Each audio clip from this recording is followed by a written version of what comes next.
ကောင်းတဲ့အလုပ်ပဲလုံးစိုးတဲ့အလုပ်ပဲလုံးပြုတ်လို့သူရဲ့အတွင်းတရမှာအကျိုးပေးစေနိုင်တာအဲ့ဒါကံလို့ခေါ်တာ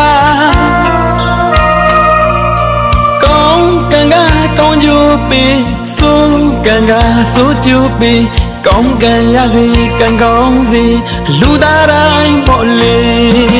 လောကီလူသားအလုံးကြားလျင်ပါစေချမ်းမြေစေ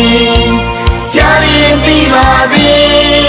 တီးလျင်လိုက်နာအေးချမ်းပျော်ရွှင်စေ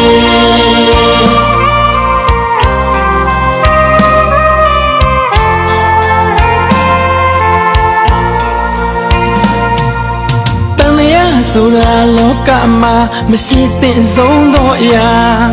အနေနဲ့များတန်တရားရှိရင်ဆင်းရဲမှုတော့ကြုံရမှာ